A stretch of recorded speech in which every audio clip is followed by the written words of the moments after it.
Le plan d'épargne en action a vu le jour il y a un peu plus de 30 ans et c'est un outil formidable pour les investisseurs français.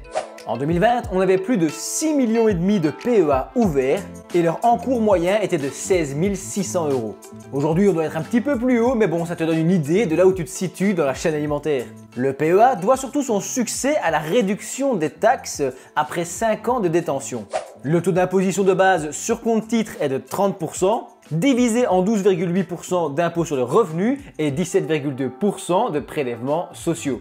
Dans le cadre d'un PEA, on supprime l'impôt sur le revenu à long terme, donc après les fameuses 5 années de détention, et il ne reste plus que les prélèvements sociaux à 17,2%. Alors tout ça, c'est formidable, mais il y a quand même deux grandes ombres au tableau qui pourraient calmer tes ardeurs. Numéro 1, la flexibilité. On l'a dit, le PEA est avantageux, mais il va falloir attendre 5 ans. 5 années durant lesquelles ton argent est donc immobilisé. Ce qui pourrait être problématique puisqu'on ne sait pas ce que l'avenir nous réserve. Après sur CTO, c'est-à-dire compte titre ordinaire, c'est un peu la même logique. On peut retirer et vendre les parts quand on veut, mais si on est dans une optique de long terme sur ETF par exemple, finalement les 5 ans de détention ils vont être respectés. La grande différence, c'est que si tu dois faire des retraits sur CTO dans les 5 premières années, tu fais tes retraits. Si tu fais un retrait dans les 5 premières années dans le cadre d'un PEA, alors cela entraîne la clôture pure et simple du plan, et ainsi la vente de la totalité des valeurs, que la bourse soit bonne ou mauvaise. Il y a bien quelques exceptions en cas de licenciement ou d'invalidité par exemple, mais ça fait quand même un petit peu peur. Ça calme. Et même si ça c'est pas la fin du monde, il y a un autre problème de flexibilité, c'est au niveau du courtier que tu vas utiliser puisque la plupart des courtiers populaires en ligne ne permettent pas d'ouvrir un PEA. Mais le vrai problème en termes de flexibilité du PEA se situe au niveau du choix des investissements qui se veut très restrictif. Dans le cadre d'un PEA, on ne peut pas intégrer les actions ou les ETF qu'on veut. Pour rappel, les ETF sont des fonds cotés en bourse qui représentent en quelque sorte des lots d'actions. Et dans un PEA, on est limité aux actions européennes et aux ETF majoritairement européens. Ce qui est une bonne chose évidemment pour l'Europe, et je soutiens ça, mais on passe quand même à côté de certaines opportunités. Par exemple le SP500 ou les marchés émergents. C'est pourquoi en France, on va souvent avoir un débat entre PEA et CTO. Puisque le compte titre ordinaire te donne accès à tous les placements possibles et imaginables, ainsi qu'à une flexibilité extraordinaire. Cette flexibilité, elle a un prix puisqu'on va être taxé à 30% sur CTO et à 17,2% sur PEA. Tu peux voir ici mon ETF SP500 qui a connu 300% de croissance sur les 10 dernières années. Il s'agit d'un fonds qui achète les 500 plus grosses entreprises de la bourse américaine. Tu peux le comparer ici à mon ETF Stock 600 qui a évolué 3 fois moins fort. Celui-ci, il achète les 600 plus grosses entreprises européennes. Après, je peux aussi te montrer mon ETF Nasdaq 100 qui a un placement un peu plus risqué, il faut le dire, sur la bourse américaine toujours. Par contre, on est là à 500% de croissance sur les 10 dernières années. La question de la flexibilité trouve alors tout son sens. Est-ce que tu préfères payer 30% sur un placement qui fait 300 à 500% ou alors 17,2% mais sur un placement qui fait 100%? Sachant que ces 17,2%, il y a de grandes chances qu'ils augmentent dans les années à venir.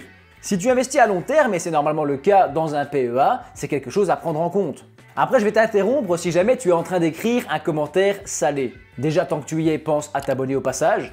Et ensuite, je vais te devancer puisque tu pourrais confronter 3 arguments à mon raisonnement. Premièrement, les performances passées ne garantissent pas les performances futures. Peut-être que le marché européen va surperformer toutes les autres économies mondiales, notamment américaines. Mais ça, j'y crois moyen. Deuxièmement, tu pourrais me dire que tu as envie d'investir en Europe par conviction, et c'est tout à ton honneur. Sur ce point-là, je suis de ton côté, puisque l'ETF européen que je viens de te présenter, c'est le mien, je le possède réellement. Petite parenthèse d'ailleurs, je documente sur cette chaîne tous mes investissements en partant de zéro, donc si jamais tu veux voir à quoi ça ressemble, il y a une playlist dédiée. Mais passons au troisième argument que tu pourrais me confronter, tu vas me dire qu'il existe des ETF synthétiques qui permettent de répliquer la performance du SP500 sans acheter les actions américaines.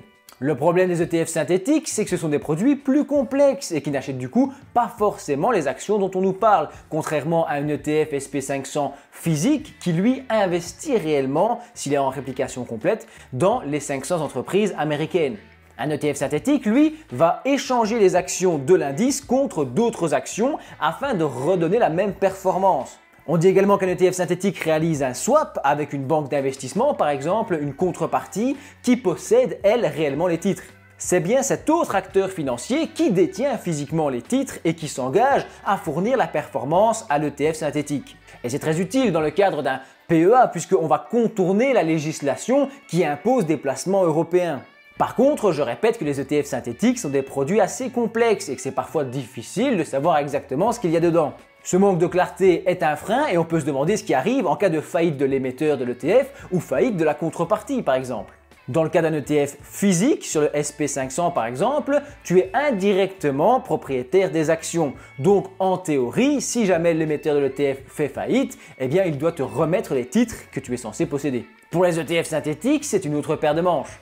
Après, c'est quelque chose de très rare, les faillites d'émetteurs d'ETF, surtout que les ETF ont une entité juridique propre, indépendante de celle de l'émetteur. On peut aussi imaginer que ce soit la contrepartie qui possède les titres physiquement qui fasse défaut et qui fasse faillite. Mais là aussi, le risque est assez limité puisque les ETF de nos jours travaillent avec plusieurs contreparties pour minimiser justement ce risque. Cela n'empêche que tu n'es jamais réellement propriétaire des actions via un ETF synthétique. Attention à bien comprendre mon discours, je ne suis pas en train de dire que c'est bien ou mal les ETF synthétiques, je suis ni pour ni contre, j'en ai déjà acheté également. J'essaie juste d'expliquer qu'un débutant qui ouvre un PEA et qui se jette sur des ETF synthétiques pour investir dans les marchés étrangers, est-ce que c'est vraiment un produit qui lui convient? Est-ce qu'un débutant sait vraiment ce qu'il fait lorsqu'il investit dans un ETF synthétique? Alors oui, le manque de flexibilité dans le cadre du PEA, c'est ennuyant, mais il ne faut pas oublier qu'il y a deux défauts dans cette vidéo. Et le deuxième pour moi, c'est ce fameux plafond de versement à 150 000 €. Chiffre qui paraît élevé au premier abord, mais ça peut vite devenir un problème. Avec 500 € par mois par exemple, il te faudra 25 ans pour atteindre la limite. Sauf que dans 25 ans, il va y avoir ce qu'on appelle de l'inflation. Ça signifie que les 500 € que tu mets aujourd'hui, proportionnellement sur un salaire de 2500 par exemple, avec l'inflation et les augmentations de ton salaire d'ici 10, 15, 20 ans, j'espère pour toi que tu vas mettre beaucoup plus en investissement que les 500 €. De ce fait, tu vas déjà remplir beaucoup plus vite l'enveloppe qu'en faisant simplement une simulation de 500 € par mois pendant 25 ans. Alors tu vas peut-être me dire qu'ils vont sûrement augmenter le plafond au fur et à mesure avec l'inflation, donc bon, admettons. Après, tu pourrais aussi très bien percevoir un héritage ou pourquoi pas une plus-value sur un bien immobilier que tu as revendu. Et puis je l'ai dit, une augmentation de ton salaire, une promotion, en fait ce montant peut être beaucoup plus vite atteint que prévu. Et celui qui investit presque toute sa vie dans un PEA avec des ETF optimisés et une fiscalité optimisée pour le PEA va peut-être se sentir un petit peu perdu au moment de passer sur un compte titre. Alors c'est vrai, tu vas me dire qu'en termes de versement, on est limité, mais la valeur du PEA peut dépasser les 150 000 € en valeur avec les investissements, la plus-value et aussi les dividendes par exemple. À noter également qu'on ne peut faire qu'un seul PEA par personne, ça c'est catégorique. Mais la vraie question c'est est-ce que toi tu as fait le choix d'investir dans un PEA? Écris-nous ton avis en commentaire. Mes yeux.